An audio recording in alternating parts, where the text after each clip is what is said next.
नमस्कार, city channel में आपका स्वागत है। सिटी रिपोर्ट के इस अंक के साथ मैं सीमा आरजू। हिमाचल प्रदेश की सीमाओं पर रावी नदी से जम्मू कश्मीर की तरफ 4 आतंकवादियों के घुसपैठ की खबर प्रकाशित हुई है।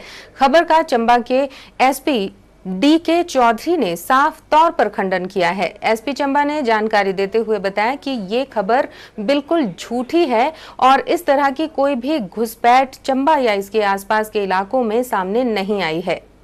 आज के कुछ समाचार पत्रों में और कुछ इलेक्ट्रॉनिक न्यूज़ चैनल में ये समाचार चला है कि जिला चंबा की सीमा के अंदर 4 आतंकी घुसे हैं। तो ये समाचार जो है वो बिल्कुल निराधार है। ऐसी कोई हमारे पास इन्फॉर्मेशन नहीं है, ना कोई हमारी अपनी है, ना किसी और क्वार्टर से है कि चंबा ज़िला के अंदर कोई आतंकवादी हैं। तो मैं इस खबर का बिल्कुल खंडन करता हूँ। और बाकी जहाँ तक अलर्टनेस की बात है तो हमने जिला चंबा की सीमा जो जम्मू और कश्मीर राज्य के साथ लगती है, उस सीमा के ऊपर पहले से ही विभिन्न जगहों के ऊपर हमने अपनी चेक पोस्ट बना के रखी हैं। वहाँ पर पर्याप्त मात्रा में पुलिस बल तैनात हैं और इन सभी पुलिस बलों को हम समय समय के ऊपर जो है वो अलर्ट रहने के निर्देश देते रहते हैं। तो किसी भी सिचुएशन में जो है वो हमारे अक्रॉस द जो बॉर्डर है हमारा JNK के साथ, वहाँ से कोई संदिग्ध व्यक्ति हमारी सीमा में ना घुसने पाए, तो इस संबंध में निर्देश जारी कर दिए गए। सिटी चैनल के लिए डलहौजी से बॉबी सिंह की रिपोर्ट। हमीरपुर जिला में ग्रामीण प्रतिभाओं को निखारने के उद्देश्य से जिला बैडमिंटन एसोसिएशन द्वारा हर साल जिला स्तरीय बैडमिंटन प्रतियोगिता का आयोजन किया जाता है। इसी उपलक्ष्य में हमीरपुर के टाउन हॉल में आज प्रतियोगिता का आगाज किया गया, जिसमें करीब 200 खिलाड़ी हिस्सा ले रहे हैं। ये प्रतियोगिता 3 दिन चलेगी और प्रतियोगिता का समापन उपायुक्त हमीरपुर रोहन चंद ठाकुर करेंगे। हमीरपुर के टाउन हॉल में 3 दिवसीय जिला स्तरीय बैडमिंटन प्रतियोगिता का शुभारंभ किया गया, जिसमें जिला भर के खिलाड़ी हिस्सा ले रहे हैं। प्रतियोगिता में भाग लेने वाले खिलाड़ियों में से विजेता टीम को राज्य स्तरीय प्रतियोगिता में सोलन भेजा जाएगा और उसके बाद विजेता टीम को राष्ट्र स्तरीय प्रतियोगिता में हिस्सा लेने का मौका मिलेगा। जिला बैडमिंटन संघ के प्रधान सुशील सोनी ने बताया कि 3 दिवसीय प्रतियोगिता में 200 खिलाड़ी हिस्सा ले रहे हैं। उन्होंने बताया कि प्रतियोगिता के माध्यम से खिलाड़ियों को एक अलग प्लेटफॉर्म मिल रहा है। हमीरपुर जिला स्तरीय दिनांक 18 जुलाई से शुरू होकर 20 जुलाई तक चलेगी। इसमें हमारे जिला के under 13, under 15, under 17, under 19 senior वर्ग एवं वरिष्ठ वर्ग के खिलाड़ी, दोनों महिला एवं पुरुष खिलाड़ी भाग ले रहे हैं। खिलाड़ी जो टीम हमारी स्टेट में विनर रहती है उसको हम पूरी बैडमिंटन की किट देंगे। वहीं खिलाड़ियों ने बताया कि इस प्रतियोगिता के माध्यम से बच्चों को पढ़ाई के साथ साथ खेल गतिविधियों में भी अपनी प्रतिभा दिखाने का मौका मिल रहा है और प्रतियोगिता से जिला के बाद राज्य स्तर पर अपनी प्रतिभा को निखारने के लिए प्लेटफॉर्म उपलब्ध हो रहा है। इससे पहले इधर कोई ऐसा साधन नहीं था। पहले अब तो इस एसोसिएशन जो ये चैंपियनशिप्स करा रही है, इससे हमें स्टेट में खेलने का मौका मिल रहा है और मतलब कि पढ़ाई के साथ साथ खेलना भी जरूरी है। सर, मेरा नाम पुलकित है। मैं ये बताना चाहूँगा कि इस बार यहाँ पर बहुत ही अच्छी एक प्रतियोगिता हो रही है, जिसमें सभी बच्चों को बैडमिंटन के क्षेत्र में आगे बढ़ने का मौका मिल रहा है। इसमें क्या है कि जैसे कि बच्चों को पढ़ाई के साथ साथ फिटनेस की भी ज़रूरत पड़ती है, तो बैडमिंटन एक इतना अच्छा साधन है जिससे हम लोग अपने आप को पूरी तरह से अपनी फिटनेस को अच्छा बना सकते हैं। हम समझते हैं कि जैसे हम यहाँ पर आए हैं, हम यहाँ पर जीत जाते हैं तो हम स्टेट लेवल पे, नेशनल लेवल पे, इंटरनेशनल लेवल पे खेलने का मौका मिल रहा है। ये हमारे लिए एक बहुत अच्छा प्लेटफॉर्म है। सिटी चैनल के लिए हमीरपुर से अरविंदर सिंह की रिपोर्ट। हमीरपुर डिग्री कॉलेज में समस्याओं का निवारण न किए जाने और 7 दिनों के अल्टीमेटम के बावजूद कॉलेज प्रशासन द्वारा समस्याओं पर कोई विचार न किए जाने पर ABVP संगठन उग्र हो गया है और ABVP संगठन ने कॉलेज प्रशासन के खिलाफ अपना मोर्चा खोल दिया है। साथ ही कड़ी चेतावनी दी है कि आगामी कुछ दिनों तक अगर मांगे न मानी गई तो कॉलेज में छात्र भूख हड़ताल शुरू करेंगे। हमीरपुर डिग्री कॉलेज में ABVP इकाई द्वारा इकाई अध्यक्ष राहुल ठाकुर की अध्यक्षता में मांगों को न माने जाने पर धरना प्रदर्शन किया गया। इस दौरान कॉलेज परिसर में रैली भी निकाली गई और कॉलेज गेट पर जोरदार नारेबाजी की गई। एबीवीपी की मुख्य मांगों में कॉलेज के पीटीए ब्लॉक में पानी भरने की समस्या, शौचालयों की खस्ता हालत और कॉलेज में पीने के पानी की सुविधा न होना इत्यादि है। एबीवीपी के इकाई अध्यक्ष राहुल ठाकुर ने बताया कि हमीरपुर डिग्री कॉलेज में समस्याओं का निवारण न किए जाने और 7 दिनों के अल्टीमेटम के बावजूद कॉलेज प्रशासन द्वारा समस्याओं पर कोई विचार नहीं किए जाने पर एबीवीपी संगठन द्वारा धरना प्रदर्शन किया जा रहा है। पहले हमने एक भूख हड़ताल का किया था, तो प्रिंसिपल साहब ने प्रिंसिपल मैम ने हमें कहा था कि आप भूख हड़ताल मत करो, उसे रोक दो और कॉलेज में ही बस पास काउंटर खुला जाएगा और जो डस्टबिन है वो जगह जगह लगा दी जाएंगे। और जो हमने एक मांग की थी कि जो पीटीए ब्लॉक और साइंस ब्लॉक में जितनी भी पानी भर रहा है उसके लिए नालियाँ निकाली जाएं और जिस कारण स्टूडेंट को प्रॉब्लम ना हो, तो वो मांग अभी तक पूरी नहीं हुई। हफ्ते का टाइम मांगा था, हफ्ता हो गया, उसके रोष में हमने ये धरना प्रदर्शन कर रहे हैं। और जैसे कि 2-3 दिनों से मुद्दा आया है कि सुजानपुर बसों में जो भी यात्री सरकारी बसों में आ रहे हैं और आबादी भी से जो भी यात्री हमारे कॉलेज के सरकारी बसों में आ रहे हैं, उनके जितने भी छात्र छात्राएँ हैं उनको बस ड्राइवर और कंडक्टर डरा रहे हैं कि हम आपको रास्ते में उतार देंगे। अभद्र लड़कियों के साथ अभद्र व्यवहार कर रहे हैं, गाली गलौज पर उतर आ रहे हैं। ये तो हम ये प्रशासन से कड़ी मांग करते हैं कि आरएम साहब आप एक बार खुद निरीक्षण कीजिए और अपने कंडक्टर ड्राइवर जो हैं उनकी जो अभद्र व्यवहार कर रहे हैं उन पर सख्त से सख्त कार्रवाई की जाए। सिटी चैनल के लिए हमीरपुर से अरविंदर सिंह की रिपोर्ट। मुख्यमंत्री वीरभद्र सिंह ने बीबीएन के अपने 1 दिवसीय दौरे के दौरान करोड़ों रुपए की योजनाओं के शिलान्यास किए। सबसे पहले नगर परिषद बद्दी को सीवरेज लाइन से जोड़ने के लिए एक योजना का शिलान्यास किया। इसके बाद उन्होंने बद्दी में एसपी ऑफिस, पुरुष लेबर हॉस्टल और फार्मा लैब का भी शिलान्यास किया। नालागढ़ में भव्य इंडोर स्टेडियम और पार्क का निर्माण किया जाएगा और इसका नाम पंडित जवाहरलाल नेहरू पार्क रखने के साथ साथ यहां पंडित जवाहरलाल नेहरू की प्रतिमा भी स्थापित की जाएगी। मुख्यमंत्री ने ये घोषणा अपने नालागढ़ हलके के दौरे के दौरान की। इस दौरान मुख्यमंत्री ने बीबीएन के 1 दिवसीय दौरे के दौरान करोड़ों रुपए की योजनाओं के शिलान्यास भी किए। मुख्यमंत्री ने बाबा हरदीप सिंह के आग्रह पर स्कूल ग्राउंड का निरीक्षण किया। मुख्यमंत्री ने उद्योग मंत्री मुकेश अग्निहोत्री और शहरी ग्रामीण विकास मंत्री सुधीर शर्मा को मौके पर ही इस संदर्भ में योजना बनाकर कार्य करने के निर्देश दिए। मुख्यमंत्री ने दौरे के दौरान पिंजौर नालागढ़ के 4 लेन कार्य में तेजी लाने और भू अधिग्रहण की प्रक्रिया को जल्द पूरा करने के भी निर्देश उपायुक्त सोलन मदन चौहान को दिए। गौरतलब है कि बॉयज स्कूल का नया भवन बनने के बाद से ये भूमि बेकार पड़ी थी। मुख्यमंत्री ने राजकीय वरिष्ठ माध्यमिक पाठशाला छात्र नालागढ़ में विज्ञान प्रयोगशाला की आधारशिला भी रखी। स्कूल के बच्चों ने मुख्यमंत्री का उन्हें फूल मालाएं पहनाकर उनका जोरदार स्वागत किया। इसके बाद नालागढ़ में लोक निर्माण विभाग के विश्राम गृह में मुख्यमंत्री ने लोगों की शिकायतें भी सुनी और अधिकारियों को मौके पर शिकायतों पर कार्रवाई करने के निर्देश दिए।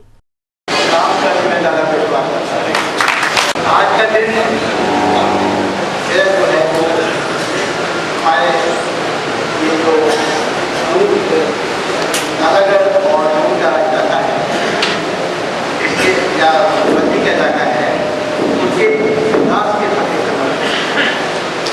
आज 17/4/2014 को हमें नालागढ़ और बद्दी में जो उद्घाटन किए गए उनका मैं कुछ जोड़ा करता हूँ। नालागढ़ विधानसभा क्षेत्र में कुल 20.9 करोड़ रुपए के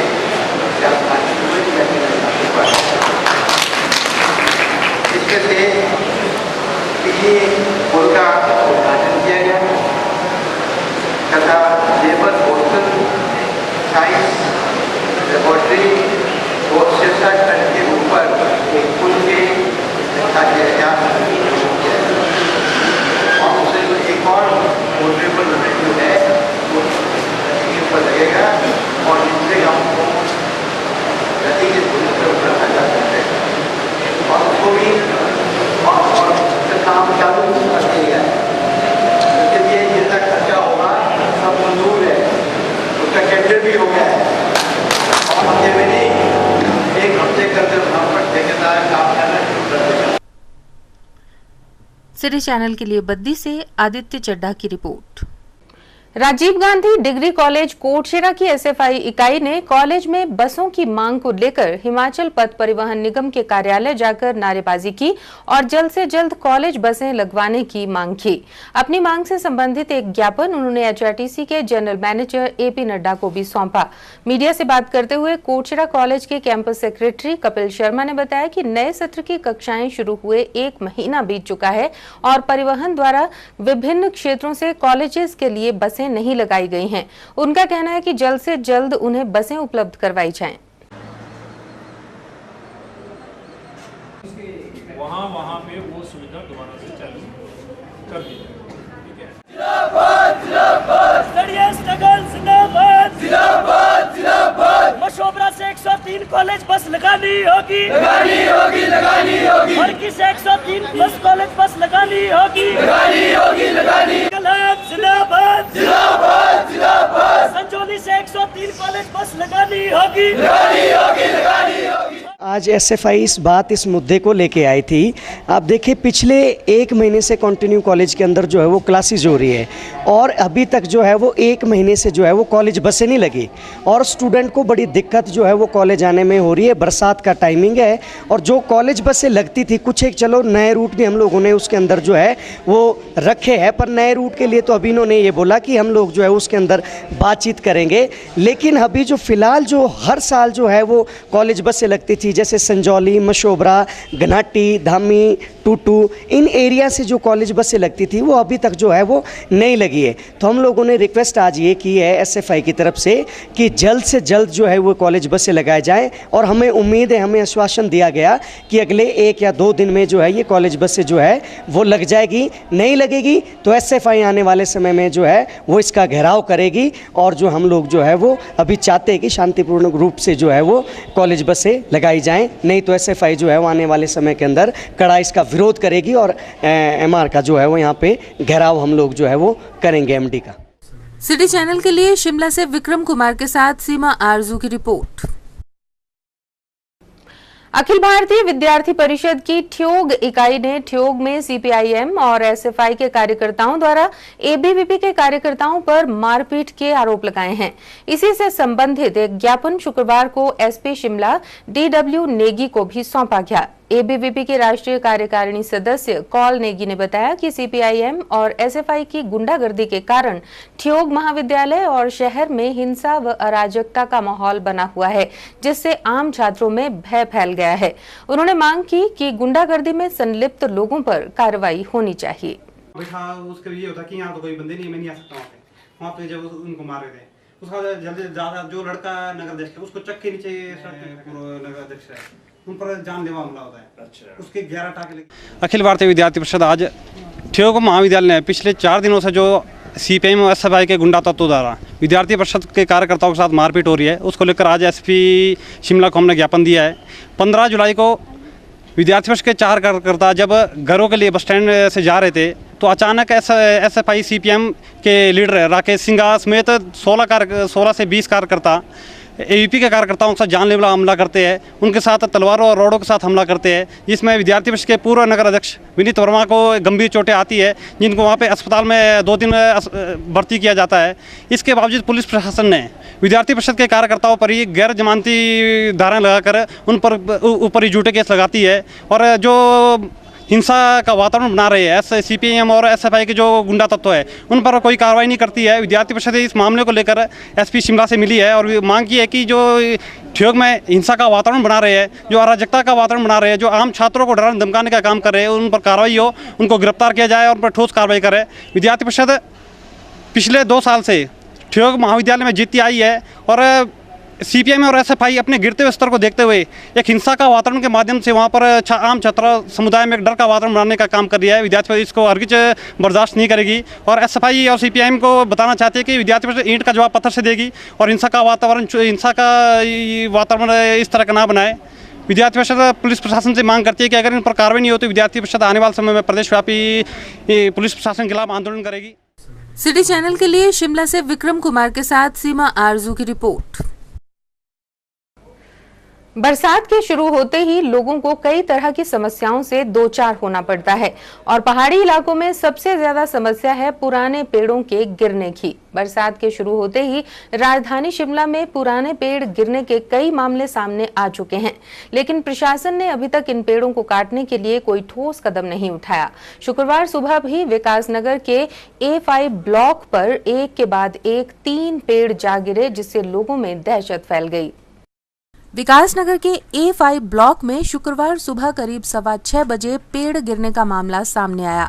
वहीं पेड़ गिरने की वजह से यहां रास्ता भी पूरी तरह से अवरुद्ध हो गया। इस बिल्डिंग पर एक के बाद एक 3 पेड़ गिर गए, पर गनीमत ये रही कि कोई जानी नुकसान नहीं हुआ। हालांकि 3 पेड़ों के गिरने की वजह से भवन को नुकसान पहुंचा है। भवन में रहने वाले लोगों का कहना है कि पिछले साल ही उन्होंने लिखित रूप में नगर निगम, हिमुडा और वन विभाग को अर्जी सौंपी थी कि इन गिरने वाले पेड़ों को कटवा दिया जाए, लेकिन किसी ने भी उनकी एक नहीं सुनी।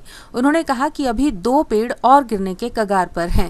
एकदम से आवाज़ आई, जैसे कि मतलब कुछ जर करके आवाज़ आई, तो इमीडिएटली कोई आधे 1 मिनट में पेड़ जो है यहाँ पे गिर गया। तो हम सोए हुए थे, अंदर मैं था, मेरी जहाँ पत्नी थी, दोनों हम सोए हुए थे। तो एकदम से हम बाहर भागे, तो नीचे ऊपर से भी सारे लोग आ गए कि क्या हो गया।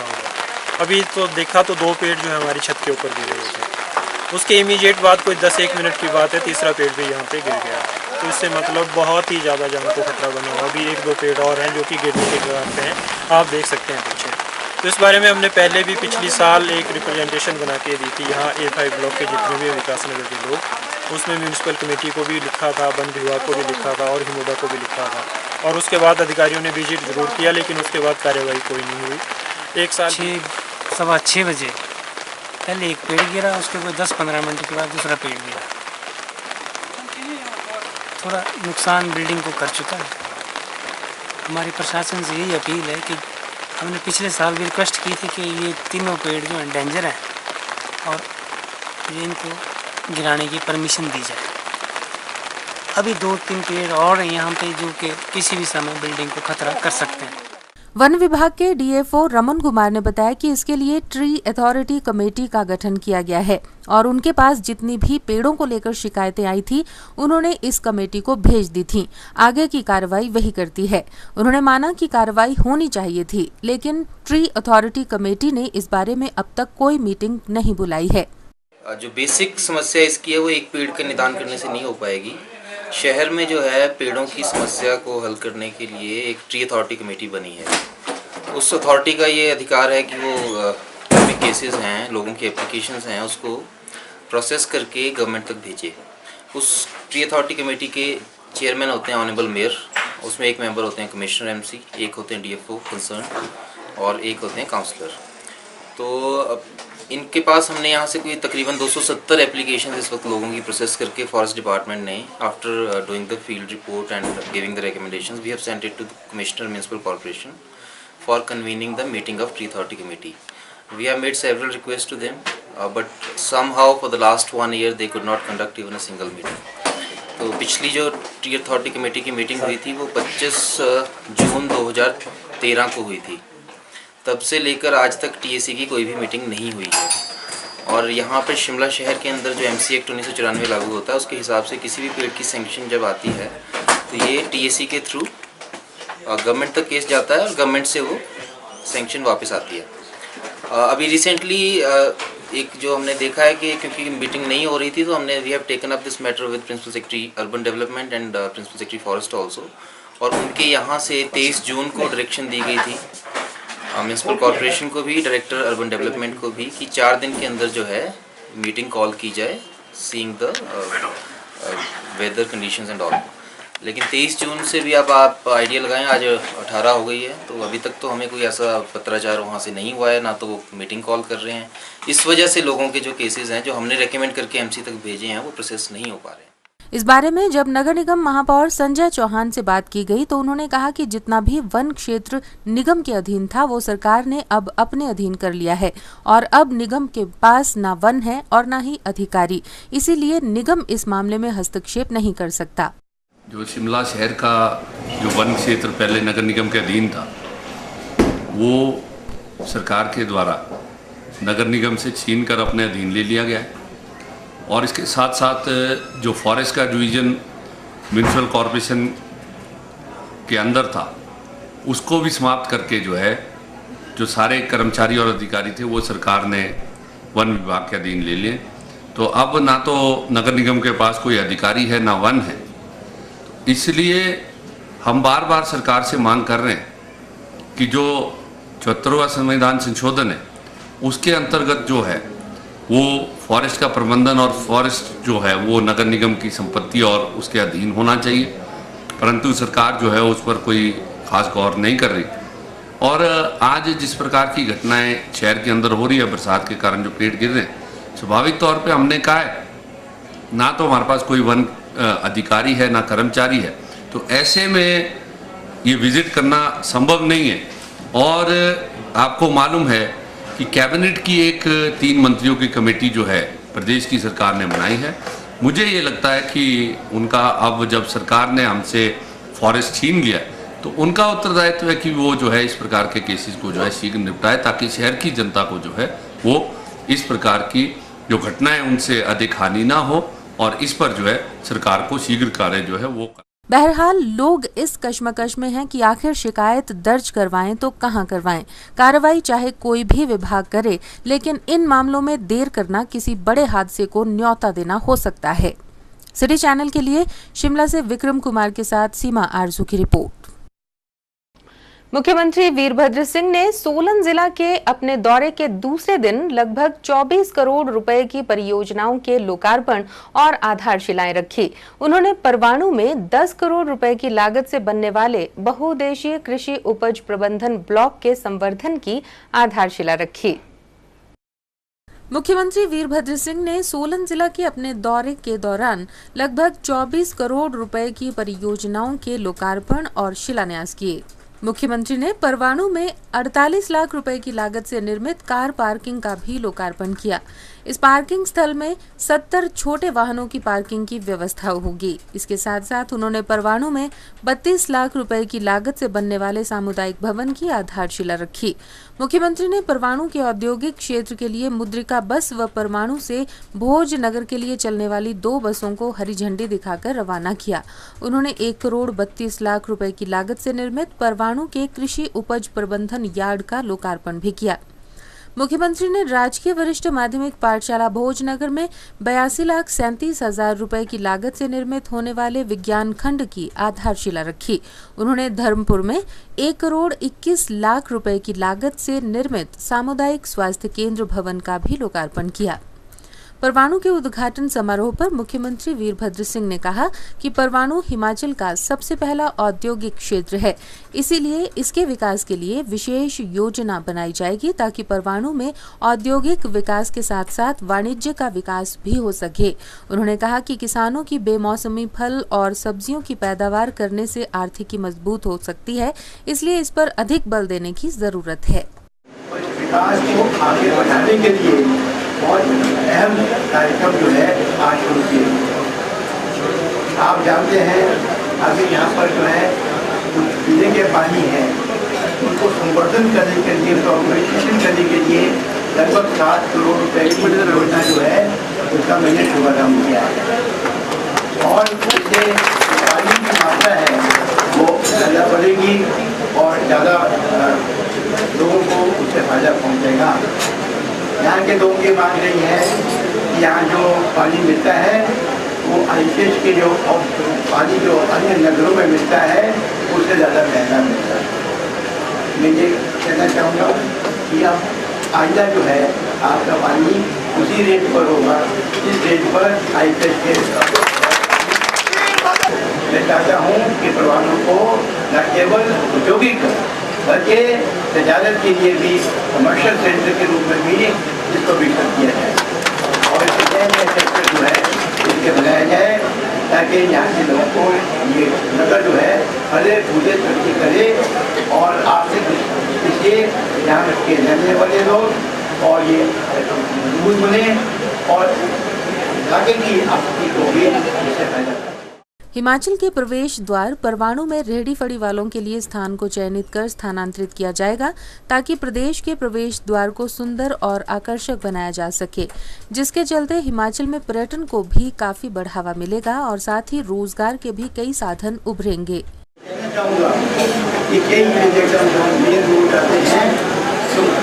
दुकानों के सामने छोटी छोटी जो है झोपड़ी बनी, छोटी दुकानें बनी, उसे ये शहर जो है गंदी बस्ती है, उनको भी हम लोग जाना नहीं चाहते।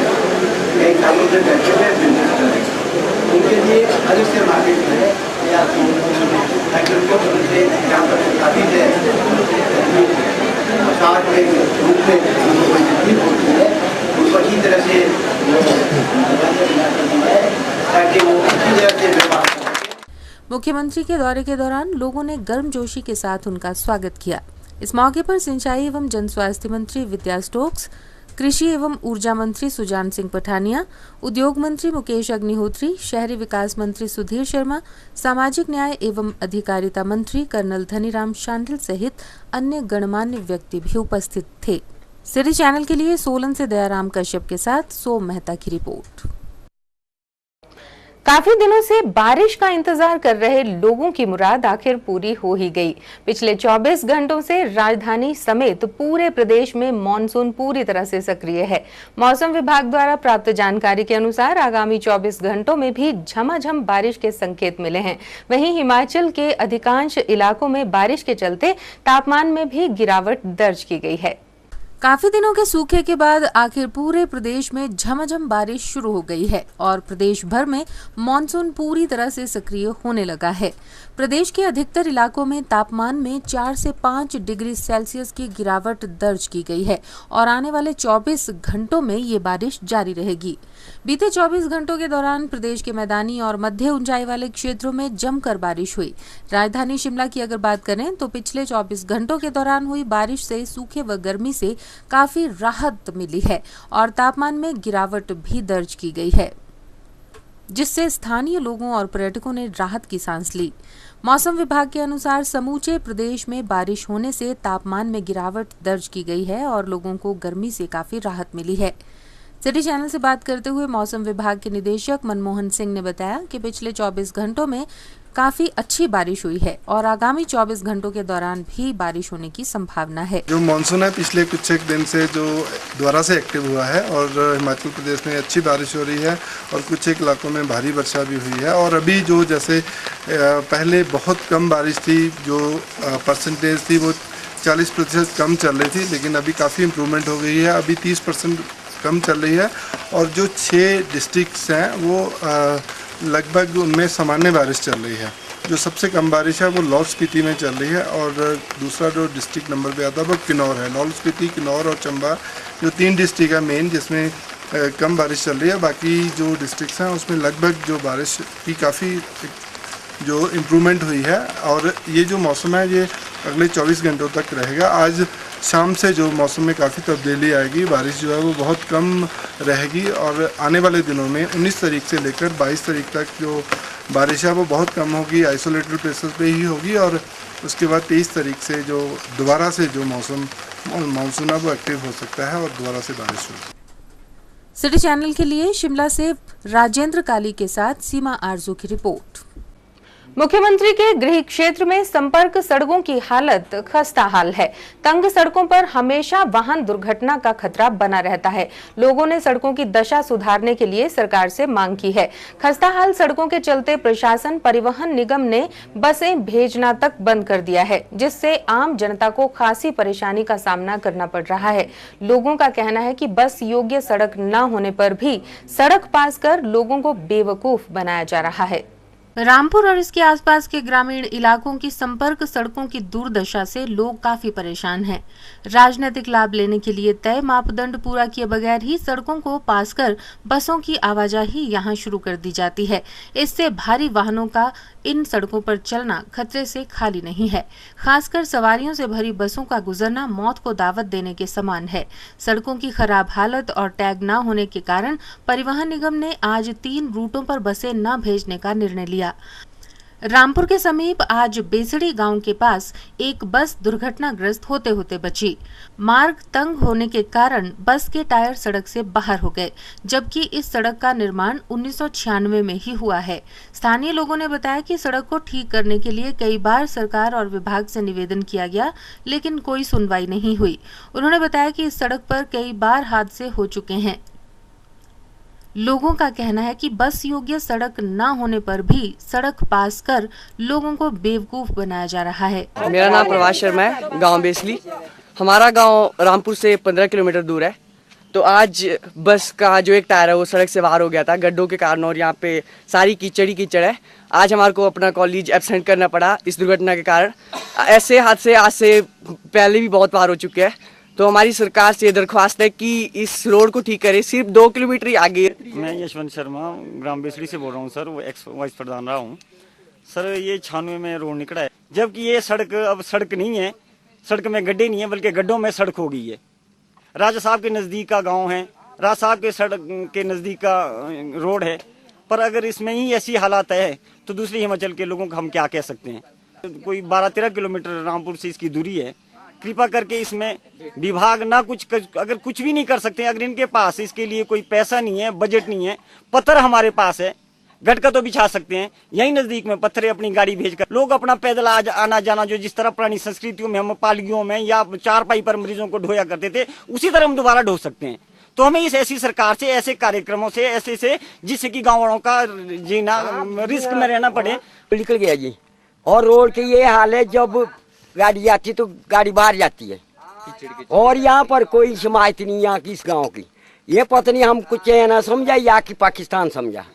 राय साहब से मिले और नंदलाल ने बोला कि मौका देखूंगा, ये मौका अभी तक नहीं देखा और पता नहीं कब देखेंगे। आज सारे गांव का तबाह कर दिया था अपने वोट लेने के मतलब में, और वोट लेने के लिए खड़े हो जाते हैं। उस वक्त बूढ़े को भी पीठ में चक के ले जाते हैं, अपनी तनख्वाहें बढ़ाते हैं जाके वहाँ पर। और फिर आज कुछ भी नहीं, हमारी परिवार को खत्म कर दिया था। सिटी चैनल के लिए रामपुर से विशेषर नेगी की रिपोर्ट। रोहड़ू के छाजपुर के दखड़ान मेले व समर फेस्टिवल का वीरवार को समापन हो गया। इस दखड़ान मेले का आयोजन देवता सभागड़ू के आदेश पर लंबे अंतराल से श्रावण महीने के पहले दिन से किया जाता है। कार्यक्रम में ख्याति प्राप्त हिमाचली कलाकारों ने अपनी आवाज का जादू बिखेरा और दर्शकों की खूब वाहवाही बटोरी। रोहड़ू के दखड़ान मेले व समर फेस्टिवल का वीरवार को धूमधाम से समापन हो गया। इस दखड़ान मेले का आयोजन देवता सभाड़सू के आदेश पर लंबे अंतराल से श्रावण महीने के पहले दिन किया जाता है। क्षेत्रवासियों का कहना है कि कई वर्ष पहले मेले में प्रसिद्ध ठोडा खेल खेला जाता था तथा कुछ समय बाद इस खेल में खिलाड़ियों ने आना बंद कर दिया और मेला एक समय में विलुप्त होने के कगार पर था। लेकिन अब क्लब के गठन के बाद मेले को आधुनिक रूप देकर समर फेस्टिवल में तब्दील कर दिया गया है। छाजपुर के इस समर फेस्टिवल में पहली बार एक मंच पर ख्याति प्राप्त कलाकारों ने कार्यक्रम प्रस्तुत कर समा बांधा। मुख्य कलाकारों में मोहन सिंह चौहान, विक्की चौहान, कुलदीप शर्मा, नरेंद्र रंजन सहित स्टार कलाकारों ने अपनी कला का जादू बिखेरा और दर्शकों का मन मोह लिया।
हमारी पारंपरिक यहाँ पर जो देवता महाराज का एक यज्ञ होता था, यहाँ पर पुराने ज़माने में तो टोठा खेला जाता था, जो हमारा एक पारंपरिक खेल होता था। रोज से लेकर लोग यहाँ पर आते थे और ये मेले का आयोजन किया जाता था।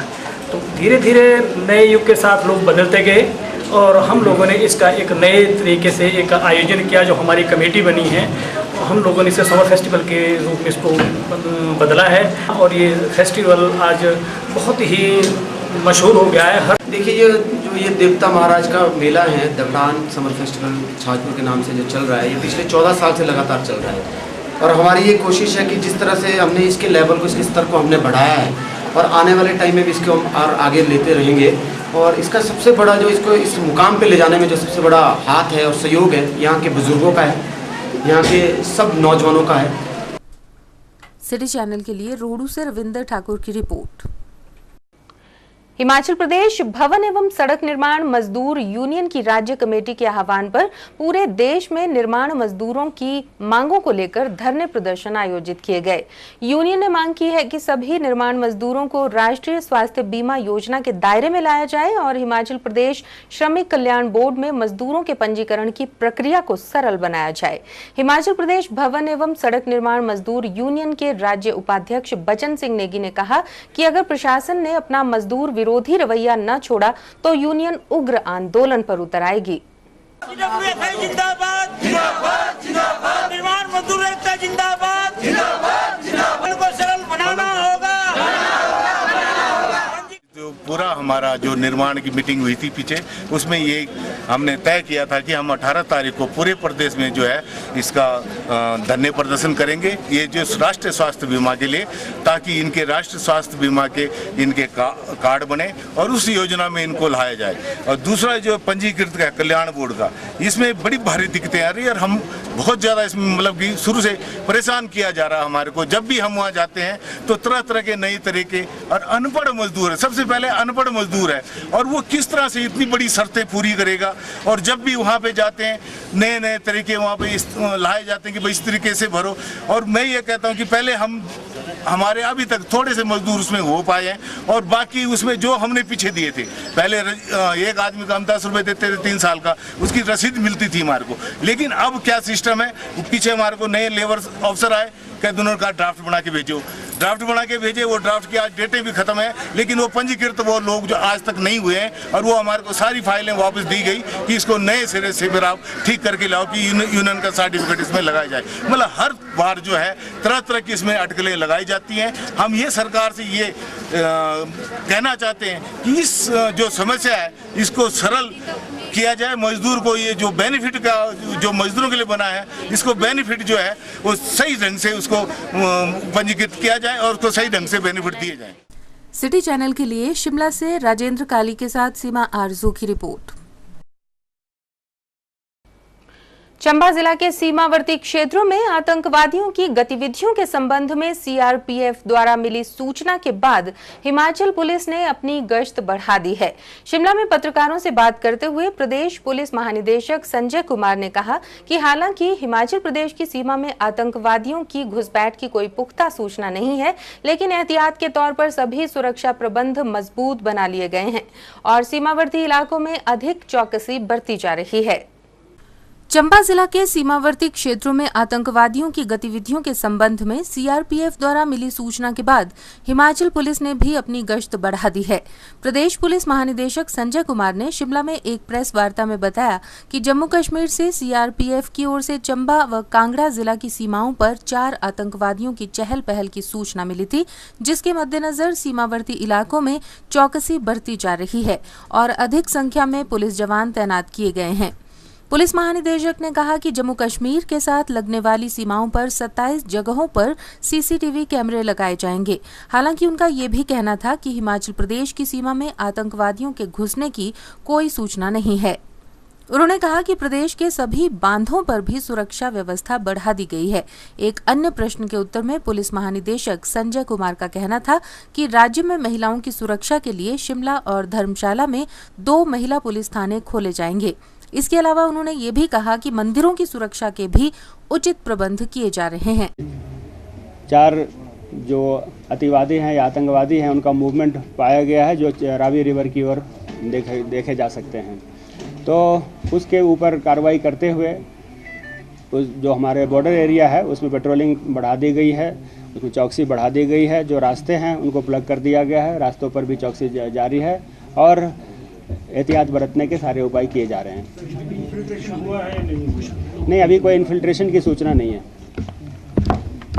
कौन वहाँ पे गार्ड कर रहा है, आईटीबीपी या हमारे पुलिस? हमारे IR बटालियन वहाँ डिप्लॉयड है और वो ऑफिसर के द्वारा सुपरवाइज किए जा रहे हैं। उनकी तैनाती है वहाँ पर और वो लोग इस प्रक्रिया को भी अंजाम दे रहे हैं। सर, इनिशियली जो अभी आपने बताया कि 303 राइफल जो है उनको चेंज किया जा रहा है, तो सेंटर से कितनी असिस्टेंस उसको दिए जाती है? नहीं, सेंटर इवन अगर कोई कॉस्ट इन्वॉल्व है मॉडर्नाइजेशन के तहत तो वो भी प्रोवाइड करेगा या फिर वो फ्री ऑफ कॉस्ट करने के लिए भी तैयार हैं। उनके पूरा सहयोग हमें मिल रहा है। सिटी चैनल के लिए शिमला से विक्रम कुमार के साथ राकेश शर्मा की रिपोर्ट।